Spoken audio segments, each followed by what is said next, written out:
said good morning, everyone. Can you all hear me? Good, good. Welcome to Napa. And every time I look out, it's like, wow, this event gets bigger and bigger and bigger. Who's here is the first time attendee? Yeah, we got quite a few this year. That's, well, welcome. Congratulations, you've made it to Napa, and I guarantee you, you'll be back next year as well. And I hope you enjoyed experiencing double eagles and albatrosses yesterday at golf, because I did, and that's the first and only time I'll ever be able to do it this year. So I feel like a PGA champion this morning. So we're here today because the legal and legislative community has really changed over the past couple of years. And as Ryan had pointed out, we really took a standoff approach about it, and we've recognized we need to change our game and up the ante a little bit. So today, we're going to talk about what we're doing, and the Legal and Legislative Committee consists of about 20 members. Anyone else interested in joining us, we would love to have your support and enthusiasm and commitment to join. I'm going to talk a little bit about the evolution of our committee, the current work we're doing, legislation that you really need to know, and the new laws that you really need to know to be an operator here in California or to be a developer in California. And then Tino and I are going to talk about, and most particularly, Tino's going to discuss all the ballot propositions this year in November. And if you're from out of the state, one of the greatest things in California, but it's also a curse, is called ballot propositions, where the voters can put a ballot or legislative matter on the ballot and be passed by the citizens instead of the legislative body. So it bypasses our legislature and goes right to a law. I promise it's not going to be this session, okay, for the next 45 minutes. You'll enjoy what you're hearing about it. So historically, we have tried to stay out of the limelight. We have not wanted to be part of Sacramento. Storage operators, we're all feisty, we're independent, and we want to just do our job and build our project and run our business and not be involved in anything. It worked for years, but it didn't work as well because there were some adverse consequences. We got some real nasty, progressive and aggressive, as well as regressive laws, labor laws, other laws that have been passed and implemented. We've got laws about just about everything. I'm developing a project right now as an example, okay, and I had to have a archaeologist on site during all the construction period. Okay, digging, and they saw that a Clorox bottle that was manufactured approximately when I was born, okay, was archaeologically significant, and so I'm vintage. Well, the problem is because we have not been involved in Sacramento, it was very difficult. But we ultimately got some changes to the Self-Storage Facility Act, but we did not control our destiny, and there were a lot of labor and business laws that were dumped upon us. Over the last couple of years, Peter from Westport, as well as the previous chair of the committee, we started to build momentum and recognizing we have to collaborate with other business associations. And here's just a list of business associations that we're working with constantly in a bipartisan fashion to work and make a change in Sacramento. Currently, we're dealing with over 120 state employment laws that we're monitoring in the committee. 8 of them are job killers. There's 14 bills that directly affect the storage association or indirectly, but ultimately may affect the storage, in self-storage operators in California. I'm going to point out some of those in a few minutes. And finally, we really could not be doing a lot of this had we not gotten the support of the Self-Storage Association, and they are paying for a lobbyist in Sacramento who works with us on a lot of this advocacy. So unlike most other states, we're blessed to have that support. And really, in California, what happens in California and New York, trickles across the rest of the nation. So some of the pending legislation that's happening, you might raise your eyebrows on. It's Assembly Bill 2187. They're going to create if this passes, a Office of Tenants' Rights, where they'll just list out every right a tenant has in every form of business. Senate Bill 1103 talks about commercial property rent increase notifications. And if you're a commercial operator of a business and you lease to a nonprofit or a small business, let's say if it's a retail business or a warehouse, for example, if you lease your business to a company of 25 or less or a nonprofit, this bill, if it was enacted, would require a lot of tenant protections that we see in residential activities. So you can start seeing the creeping of residential tenant rights over into the commercial space, and which should be frightening because it's not a problem right now, but 5 years from now, it will be a problem. SB 585 is regarding disability access. It would require a 120-day warning period before a ADA lawsuit were to be filed against your business. That's been sitting around for a couple of years. It'll never get passed because trial lawyers have too much stake in the game on this. But it would help a lot of small businesses that can't afford the punitive lawsuits. AB 2585 is the Employee Housing Act.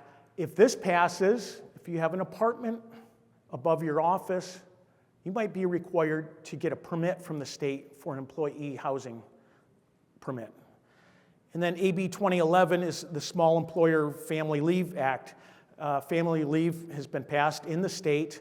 What this does, previously for small businesses under 50 employees, if there was a family leave dispute, you'd go get an attorney and fight it out in courts. But for small businesses, if this bill passes, it would force it all into an arbitration within the Department of Labor, which helps. It's a win-win situation for everybody. AB 1516 is regarding minimum wage. Our minimum wage is going to go up again in the state. We probably have the highest minimum wage already, but there's movement to push even higher. So this bill would create a committee to study the minimum wage and then report back to the Assembly. The problem with it was every representative from every association except the business community was represented in this committee. And we were fortunate to be able to amend that law so that at least there's one representative from the business community. And then AB 2371, this is a crazy one, electrified security fences. I looked at it and we were asked to support it, and I'm like, man, what do we got to do with electrified security fences? And then I did a little bit more research on it and I learned, oh yeah, there are a lot of operators that use electric fences as a security protection. It's low voltage, it's not dangerous, it just scares people. And there were several independent storage operators that were in support of it, and we felt, okay, it's a common sense law. All it does is codifies the permitting process and simplifies it so that it's uniform across the state of California. And one we're going to talk about in a few minutes further is SB 1154 about the Algorithmic Collusion Act. And if this bill was canceled or is treated as dead, as they call it, as of last week, but what it would have done is, upon the Attorney General's request, they would have access to all your algorithms, okay, and they would pass it out to other organizations to study it, to see if there's any collusion in it. And then just quickly on unemployment insurance. There are two laws that are coming up, or bills that are currently in front of the legislature that would radically change how we know unemployment insurance. And as a backdrop on it is you probably heard over the last 5 years during COVID, the state lost approximately $30 billion in fraudulent claims that went unmitigated. Well, we're in the hole with the federal government for $20 billion. That's a B with a B, not a million. 20 million is a lot. 20 billion is a hell of a lot. Well, that $20 billion is being repaid by you and me over the next 10 years through a tax surcharge on your unemployment insurance. The Senate Bill 1434 would rework the entire unemployment insurance system, increase premiums, benefits by approximately 55%, and analysts believe it's going to cost about a 200% increase in your unemployment taxes to cover all these changes that they're proposing. And then Senate Bill 116 would increase the unemployment tax for everyone in order to support labor disputes. Remember, you may have remembered in Hollywood, the Screen Actors Guild struck last summer. We would be paying for their summer vacation. And then the Self-Storage Association, in conjunction with the California SSA, have sponsored AB 1916 regarding abandoned property. And what that is going to do is codify how you handle abandoned property inside your storage unit. If somebody leaves all their junk behind, how do you handle that? Currently, we do it through civil codes. This would codify it into the Self-Storage Facility Act. And it's cleared the Assembly. It's pending right now in front of the Senate Judiciary Committee. And finally, this is the most important one that you have to all be aware of, is as of July 1st, there's a workplace violence prevention program that is mandatory for all employers of 10 or more employees within the state of definitely within the state of California, but possibly within the United States, because California will reach out, and if you've got more employees than 10 throughout the United States, you may be impacted by this. But this requires a written workplace violence prevention program to be implemented.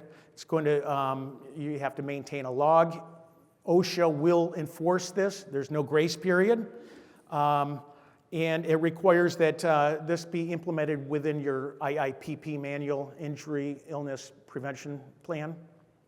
So get that implemented ASAP. So in summary, new legislative order. We got a lot of new laws, and those new laws most generally are not in your business's best interest nor in your best interest. We at the CSSA will continue, we'll build relationships, we're going to collaborate, but what do we need to do? We must be advocates for our own industry and for our own destination. It's minimal but consistent application of pressure amongst legislatures makes a significant difference. I've seen this in a couple different situations, and Tino will discuss it in further. Our elected representatives need to understand how self-storage brings value to their community. And if we don't talk, who's going to tell the story about self-storage and the impact? Finally, I'm going to leave you with Govern for California. One of our members here suggested I take a look at this website. I studied it and found it very informative. Govern for California, it's a bipartisan or nonpartisan website, and it just aims to counter the influence of special interests in Sacramento. And every once in a while, a email blast will go out, but very few and sporadically, but very meaningful in impact as to how a certain law or a certain situation in Sacramento is impacting or will impact you and the consequences of it. So I strongly recommend you just go on their website and sign up for it. So headwinds. There's a lot of headwinds in front of us. First one, revenue management litigation. As we saw that assembly bill that was killed last week, but regarding revenue management litigation. Real Pages and Yardi have revenue management software in the apartment space. and they both have been sued over the last 6 months for collusion among their operators. These are civil cases, but as Yardy points out, they deny the allegations. They don't mandate that the pricing is fixed or that you have to go and use this particular price to charge in apartments. It's only a recommendation.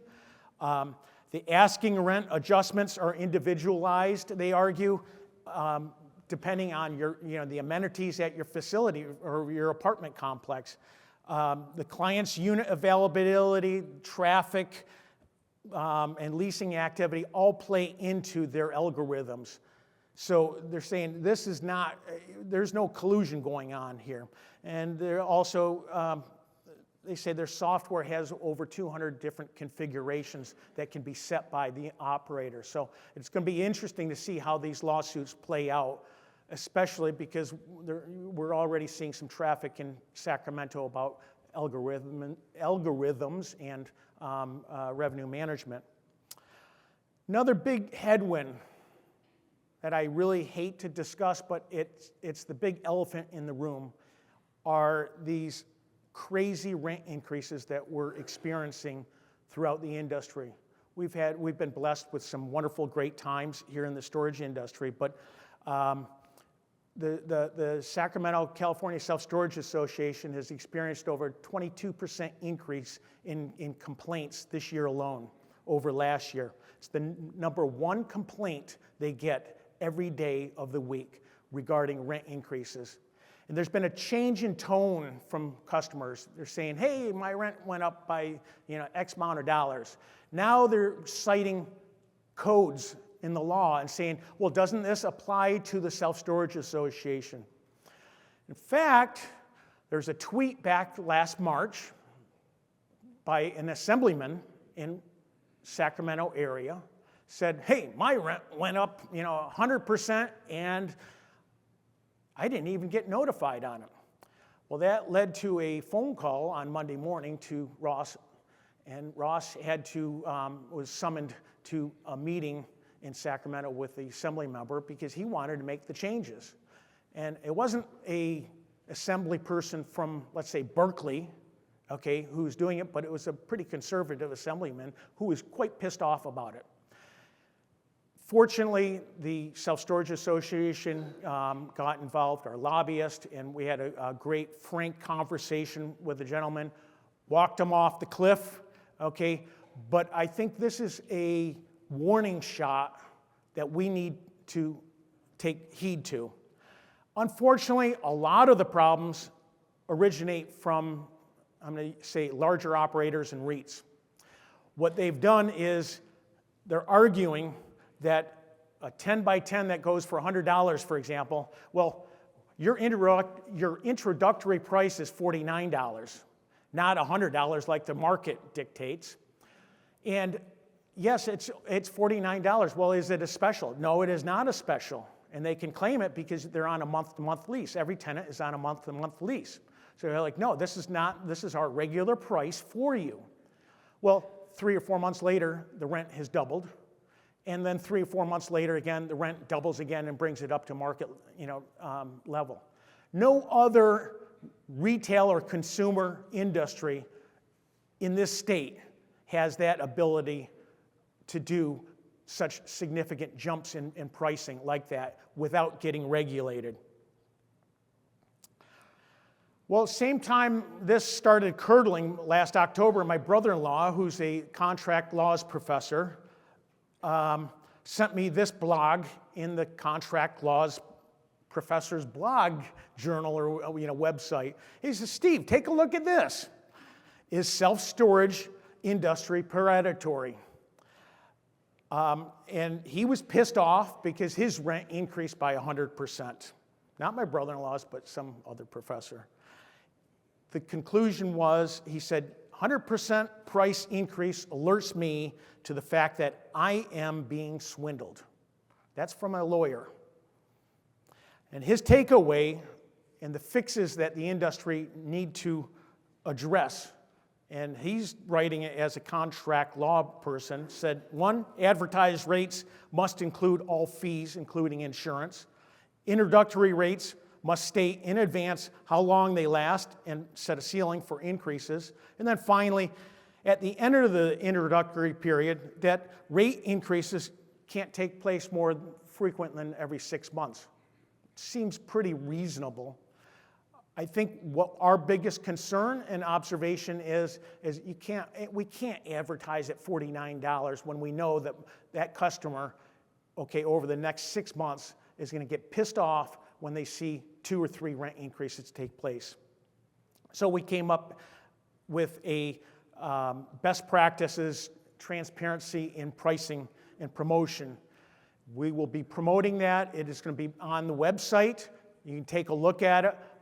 But it's all common sense requests so that when we get challenged with new laws, at least we have something to show that we've made an earnest effort. Quite frankly, the larger operators feel this is what they pay a lobbyist to fight all their battles for. This is not fair to consumers, and we're just trying to make it a little bit more fair and even the playing ground so that Ross, Remy, and Rochelle don't get hassled every day with angry citizens upset with outrageous rent increases that they never expected. And it's just like, money doesn't grow on a tree. We realize, we all know, we have common sense. It's like if you're buying something for 30 cents on the dollar, you're going to ultimately be paying full price. Nothing is for free, right? So we understand that, but at the same time, we live in a world of consumerism.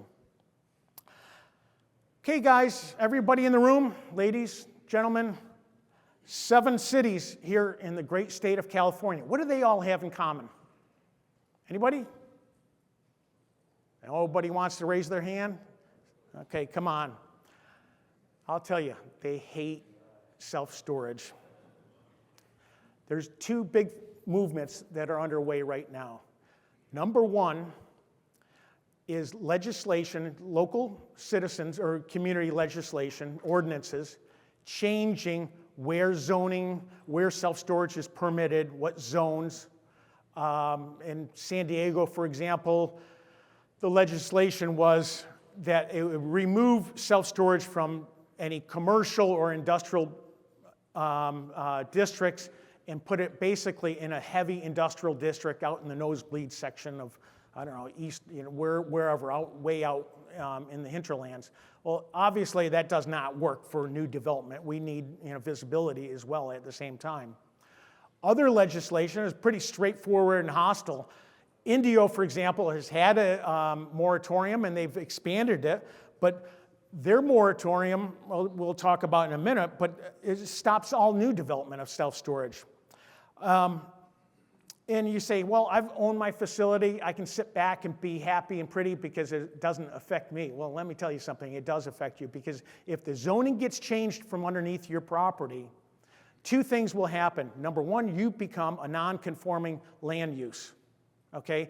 Under non-conforming land uses, if your property gets destroyed or partially destroyed to a certain point, okay, from, let's say, a fire, not caused by yourself, you may not be able to rebuild on that property. You lose it, okay?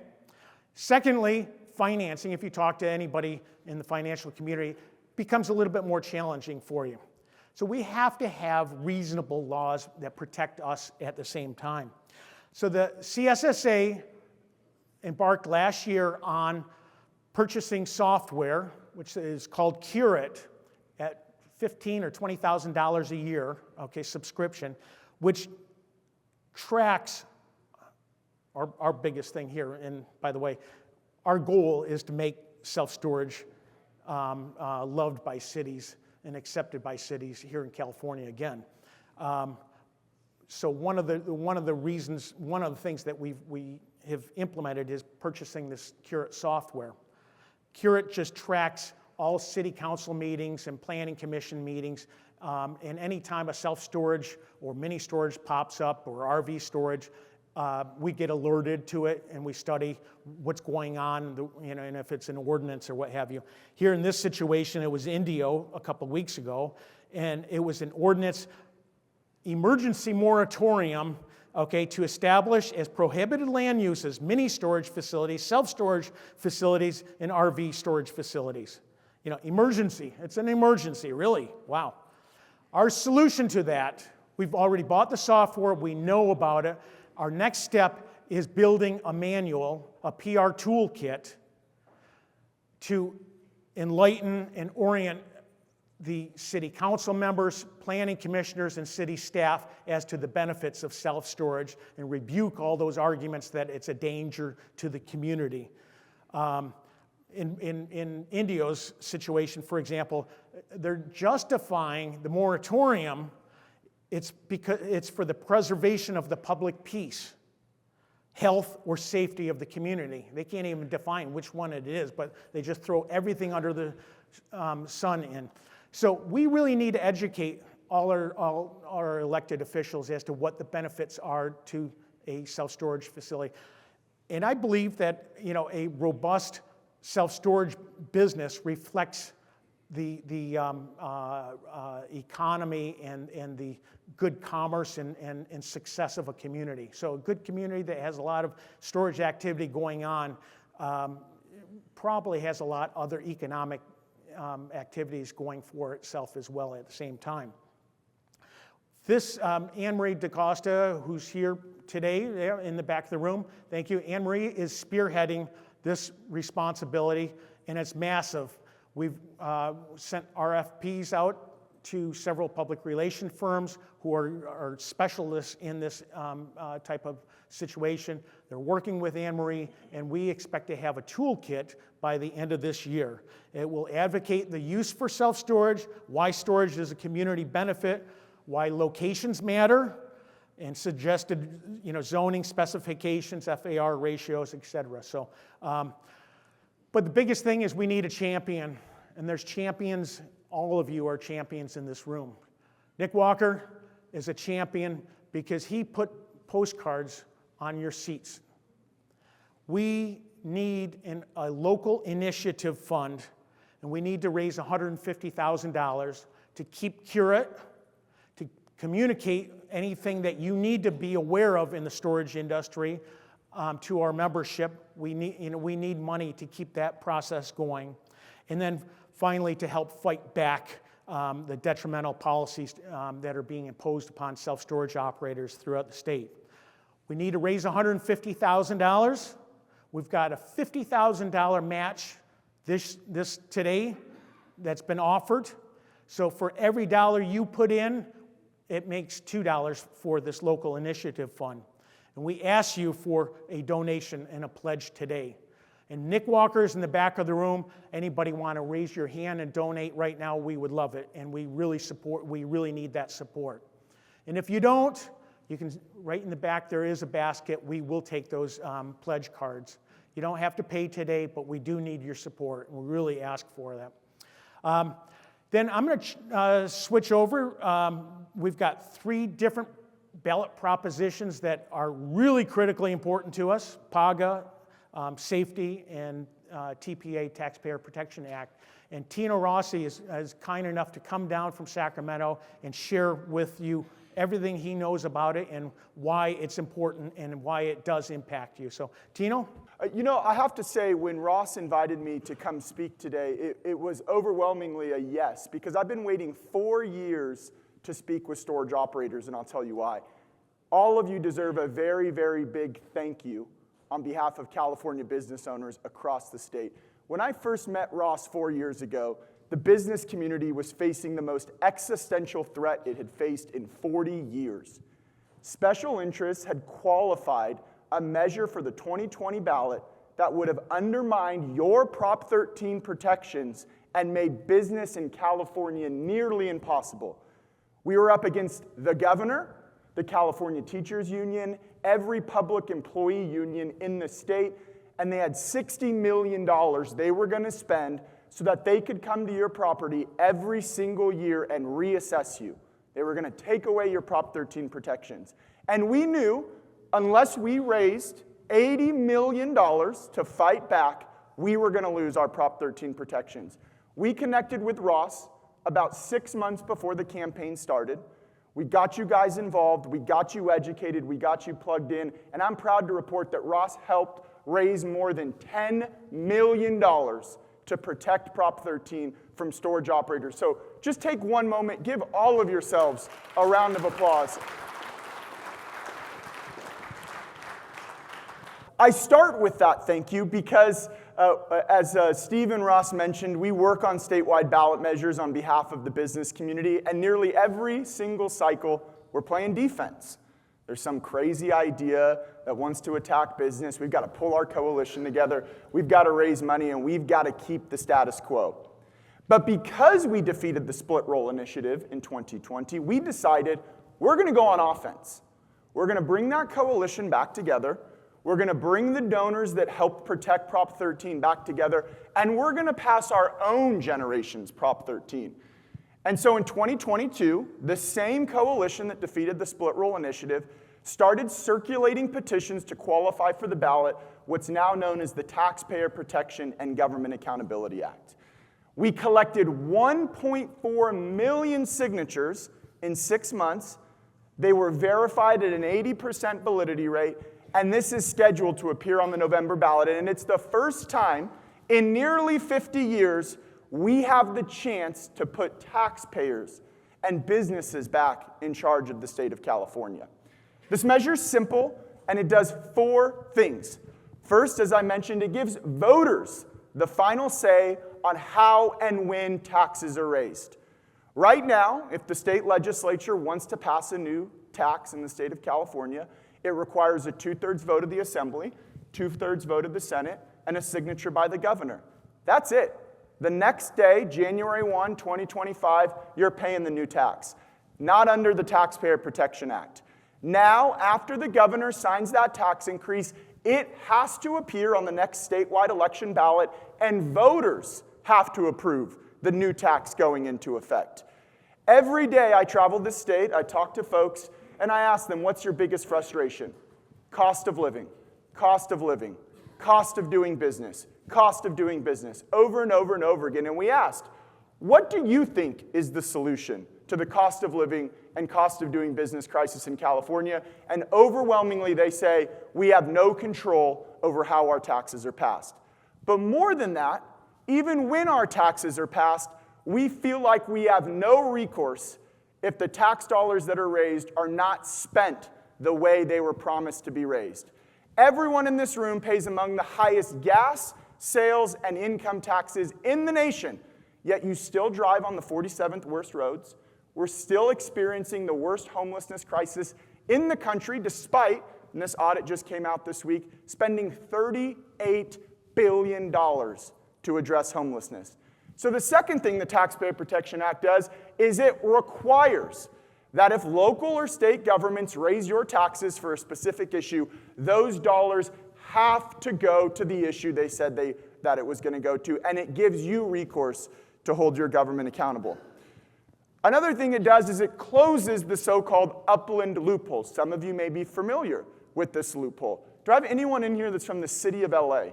Any city of LA operators?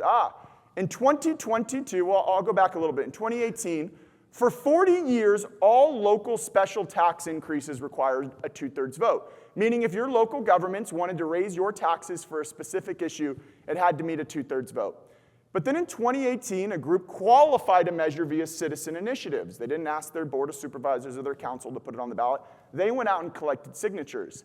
That measure, that tax increase only got 57%, and it failed because it didn't get 2/3. Well, they sued in court and said, no. That 2/3 threshold only applies if it's the local government that puts the tax on the ballot and not if citizens collect this. We thought, well, that's a weak argument. Prop 13 is clear. It's in the Constitution. Local special taxes require 2/3. They won the case, and it lowered the threshold for the first time in 50 years to 50% for local special tax increases. Since then, special interests have been driving a truck through that loophole. Measure ULA in the city of Los Angeles was a special transfer tax, meaning if you sold your property and it had a valuation of $5 million or more, you had to pay a 10% transfer tax upon sale of that property. It has frozen the commercial market in Los Angeles, and it only passed with 58% through this loophole. So what we're doing with the Taxpayer Protection Act is we want to close that loophole. We want to require that 2/3 threshold be reinstated, and we want to stop local governments from raising taxes on businesses unless they meet the threshold required in the California Constitution. 2 more things it does. 1, requires truthful descriptions on all tax arguments. How many of you have ever gone to the ballot box and had no idea what you're voting on based on the ballot title and summary, right? I think the most famous example in 2018, Proposition 6. I'll give you the ballot title and summary. Let's see if you remember what the measure did. Rescinds critical revenue for bridges, schools, and public safety. Does anyone know what that was? It was the gas tax. That was the ballot title and summary to overturn the gas tax in 2018. Never even mentioned the word tax. So we're requiring now that if someone puts a tax measure on the ballot, they have to say that it's a tax. Imagine that. The second thing they got to do, they got to tell you how long it is. Is it for 30 years? Is it for 10? Is it forever? Third, where's the money going? And 4, what's the rate? Is it 0.5%? Is it 2%? Is it 4%? We want transparency. We want voters to know what they're voting on. And finally, and this might be the most important for the operators here in the room, the measure requires that any property tax revenue raised in a county must remain in that county. And here is why that is so important for all of you. The split roll initiative that we defeated in 2020 is a very simple scheme. They want to collect all the property tax revenue across the state, they want to ship it up to Sacramento, and they want to redistribute it to the counties they like the most. I was on a webinar a month ago with the same folks who hate Prop 13. It's actually the motto of their organization, Evolve California. We hate Prop 13. And they said, we're coming back in 2026 with the split roll. Well, if the Taxpayer Protection Act passes, there's no incentive to do a split roll because they can't bundle up the property tax revenue. They can't ship it to Sacramento. It's got to remain in the county. So here's our offensive opportunity. And we came to you in 2020, and we asked for your financial support, and you all stepped up. And I'll be honest with you, we've already gone back to Ross. We're going to ask for your financial support on this. And here's why it's so critical we invest in this fight. Because if we don't pass the Taxpayer Protection Act, and they keep coming back with split roll property taxes, I'll be back here in 2026, I'll be back here in 2028, I'll be back here in 2030. So this is our chance, a one-time investment, go on offense, protect ourselves from future attacks, and save ourselves money in the long run. Most important ballot measure to appear on the ballot since 1978's Proposition 13. Thank you for your support. I want to give a big shout out to Ross. Give him a round of applause. You guys got one of the best presidents and CEOs in the business. The next thing we're going to do, we've qualified for the ballot, or we'll hear very shortly. We just submitted 911,000 signatures for the Homelessness, Drug Addiction, and Theft Reduction Act. I'll translate. We're going to reform Prop 47. Prop 47 passed in 2014 reduced certain property crimes from a felony to a misdemeanor. It lowered the threshold that qualifies as a felony, and since then, we've all seen the results of that. Smash and grabs, skyrocketing crime, drug addiction fueling the homeless epidemic. We need some common sense reforms to this initiative that allows small, medium, and large operators to operate a business in the state of California knowing that if someone commits a crime against their property, commits property crime, damages their property, they have some confidence that individual is going to be held accountable. We do this in a few simple ways. The first way is you've probably all heard about the $950 threshold. That someone can literally, under current law in Proposition 47, go to a Target, steal $800 worth of things, go to a Walmart, steal $800 worth of things, go to a Home Depot, steal $800 worth of property. As long as they do not, in any single instance, steal more than $950, it is a misdemeanor, slap on the wrist, they're out the next day. This is happening every day. They know it, they're doing it, they're taking advantage of this loophole. Under this law, we say we can take individual instances of theft and aggregate them. Meaning if you go somewhere 3 times in a day and steal $400 worth of property, that should be considered over $950 in theft. So this will be the first time we're able to hold them accountable with the felony charge. The second is a lot of the retail theft is fueling the drug epidemic. There's overwhelming statistics on this. We're working directly with the district attorney's office. We want to make fentanyl illegal in the state of California because we think the retail theft problem is aiding in that drug crisis. For the first time, fentanyl would be considered a hard drug in the state of California, illegal to possess with a firearm. And if individuals traffic it in large quantities, they can be held to a higher sentence. But at the same time, we're going to prioritize health treatment. We want to break the cycle of repeat offenders committing the same crime over and over again. So this initiative provides treatment for those individuals addicted to drugs or suffering from recidivism. I'm proud to say the California Self-Storage Association has been one of our best partners. I actually think, I did the count this morning, we have 55 individual storage operators from across the state of California who have endorsed this measure, who are engaging in this campaign. One of our most important partners, so thank you all. I'll say those are the two big ones, but there's lots left. We talked about the Taxpayer Protection Act. As you can imagine, there are some folks in the state that aren't too happy about relinquishing their power on the right to raise taxes, so they've actually qualified a series of initiatives to block the Taxpayer Protection Act from passing. ACA 13, you see there, actually changes the rules in the middle of the game. For nearly 100 years since the initiative process has been in effect, it only requires a simple majority to pass a ballot measure. ACA 13 would require that the Taxpayer Protection Act get 2/3 vote. Imagine that. We're trying to raise the threshold to 2/3. They think it should be a majority, but we got to pass by 2/3. Ironic. In fact, actually, the governor of California and the state legislature sued us, saying that our amendment, our constitutional amendment, was unconstitutional, and that only the legislature has power over how and when taxes are raised. We actually went to court, Supreme Court, last week, or 2 weeks ago, May 8th, argued in front of the Supreme Court, and Governor Newsom's lawyer said voters don't have the capacity nor the knowledge to have the final say on tax increases in the state of California. Actual quote. So that one will be on the ballot. ACA 1 would lower the tax threshold for certain bonds in local communities from 2/3 to 55. This is a whole bunch of ballots with a simple choice. Either you want the power to raise taxes, or they want the power to make it easier to raise taxes. That's the choice you'll have this November. I want to spend a little time on this one. There's a couple I think that directly relate to you. There is an income tax increase on the ballot.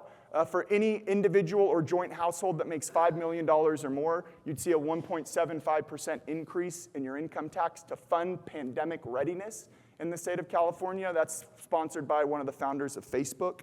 There is an $18 minimum wage that's on the ballot. The proponent of that said he's probably not going to pay to pass it because he meant to put that on the 2022 ballot, missed it by a day, and it's going to be $17.50 on January 1, 2025, so this would only be a 50% bump. The big one that Steve mentioned, PAGA reform. I'm sure there are no strangers in here to the Private Attorneys General Act. It's been used by trial lawyers and interest groups for years to punish businesses and seek large payouts.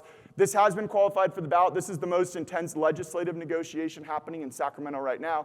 California Chamber of Commerce, restaurants, new car dealers, and Western Growers Association have put $20 million in the bank.